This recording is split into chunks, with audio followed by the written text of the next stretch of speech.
don't even talk to me about last night, okay? There's gotta be a bylaw in the compendium of friendship corollaries.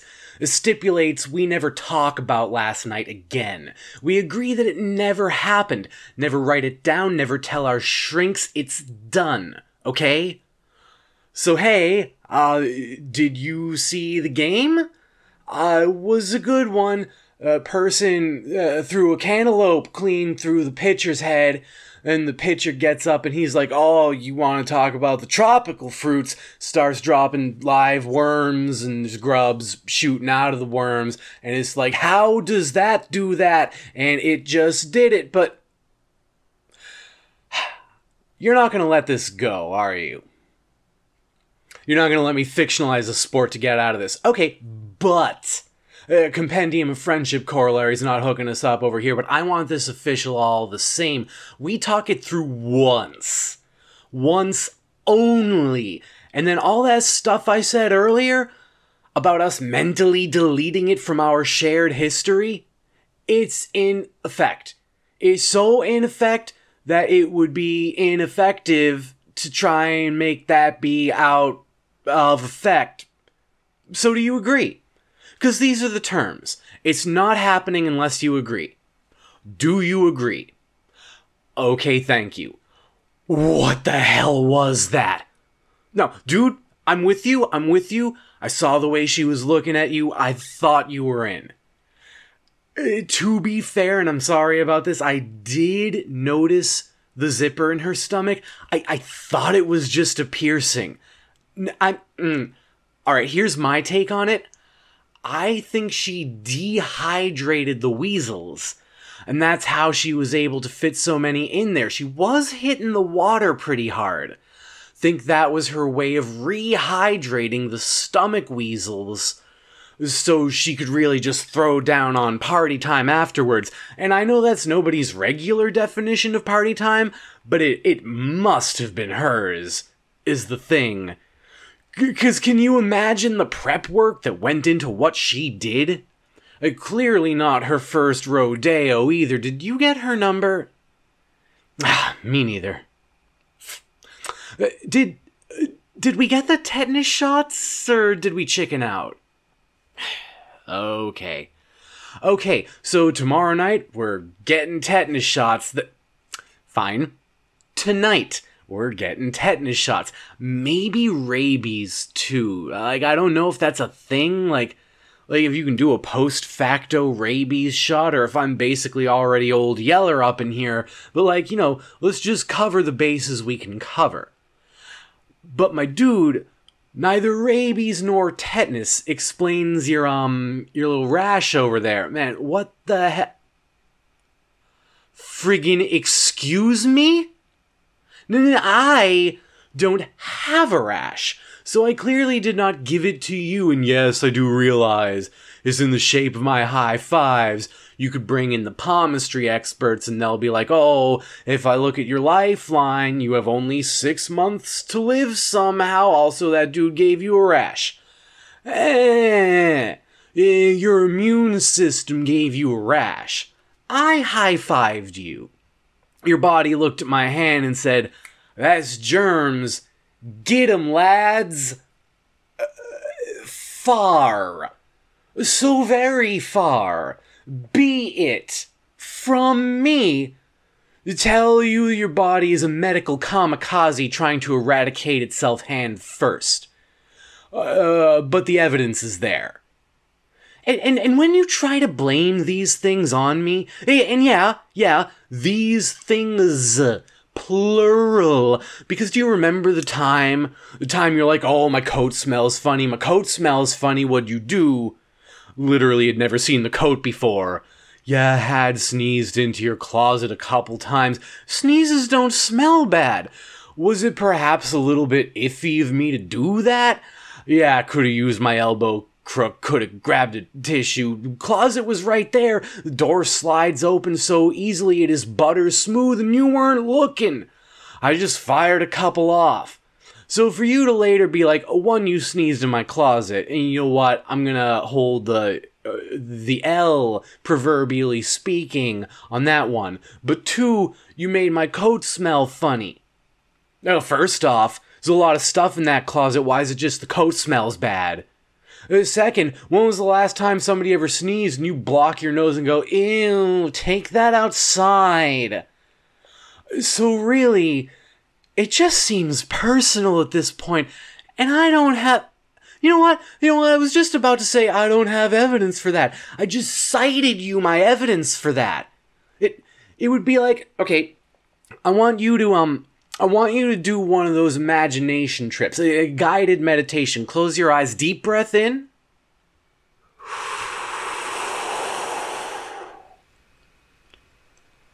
And out.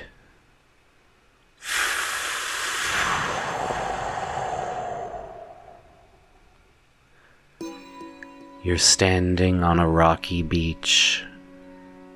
There are 10 dudes behind you. They have baseball bats as necklaces. Full-ass baseball bats.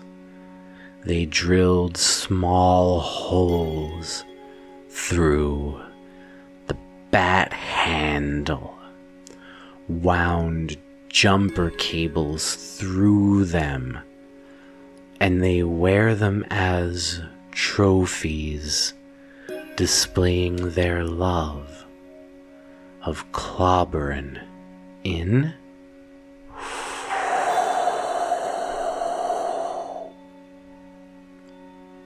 and out.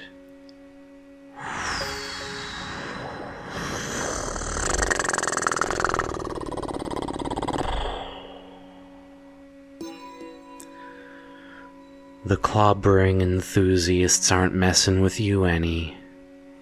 You saw a cool crab.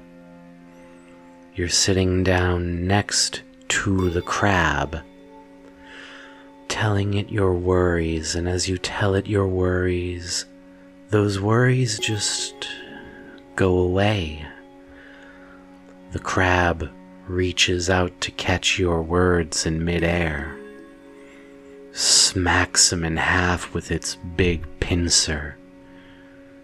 Snippety snip snip.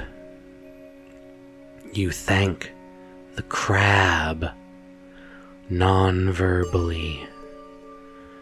The crab completely understands, at least that much.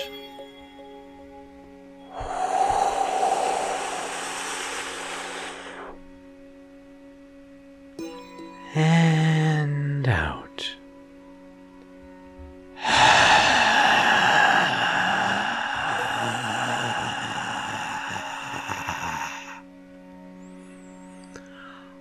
I walk up. I say, "Hey Mark, cool crab." You say, "Crap, yeah it is. Some sort of a magic anxiety reduction crab. You should give it a try." So I do. I scooch closer. The crab repositions its angular rotating body toward me. I tell crab all about my concerns, about my friendship with you. How you keep blaming me for dumb stuff that isn't my fault. Breathe in.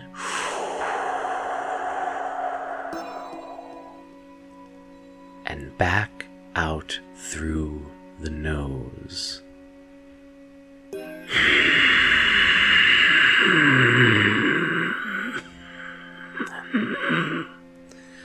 Try not to sneeze. Crab is just snipping away to beat the band. I feel the burdens leaving me. And even though you were already at peace, you feel that peace deepening, taking root within you. Knowing that our friendship will be stronger for sharing this moment and this super powerful space crab. The crab is wearing a jetpack. Probably could have mentioned that earlier. That one's my bad. I turn to you and I say, "Thanks, Mark. I needed something like this. You've been a good friend to me after all, haven't you?" You pat me on the shoulder and say, "At least I've tried to be. And I bet we'll be even better friends to one another going forward." The baseball dudes come over, beat the Christ out of you. Breathe in.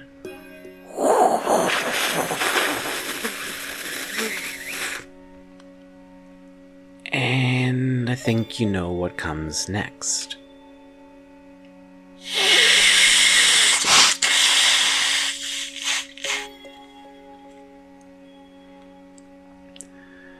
I visit you in the hospital the next day. The crab has gone back to Mars. I sit down next to your sick bed, or injury bed, or whatever the hell you call it in this situation. I say, "Hey, who needs that 2 pints of blood when we have each other, right?" And you say, "It's your shoulder's fault that they beat me up."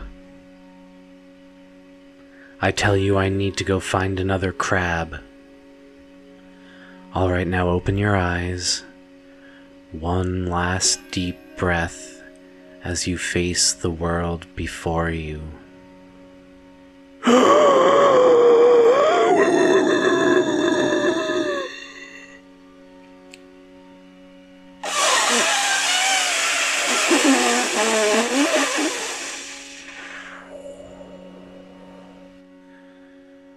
That is what it feels like. That is what it feels like to me when you tell me I made your coat smell funny and gave you a rash. Now, I don't think they make this crab, okay? Government would tell us if they made this crab. So I'm not sure how we move forward from this, but I do know the step one is you getting your act together. Taking a little responsibility for stinking up your coat. So tonight, what goes down is we meet up. We go to a safe, familiar restaurant for normal food, exclusively dishes that we've ordered before. We talk about the game. Literally any game, I don't care, let's both watch something. It could be like one of those strange sports where everything's all googly-eyed and goofy, or you could just watch episode 3595 of somebody's Overwatch series. We watch anything so that we can talk about it. And then, you're gonna be the one to say it. And I need you to say it. Because if you're over here demanding that we rehash last night and then pinning your sucky skincare on me, then I need a show of good faith from you tonight to know that you are not reneging on the agreement that we reached before we began discussing this thing that I distinctly never wanted to discuss. You're gonna look at me and say, "Hey, you know what'd be fun?" And then I'll say something along the lines of, "What?" Then you'll say, "Let's go grab us some inoculations." And then we'll go do that. Because it'll be a good time. And for absolutely no other reason. Right?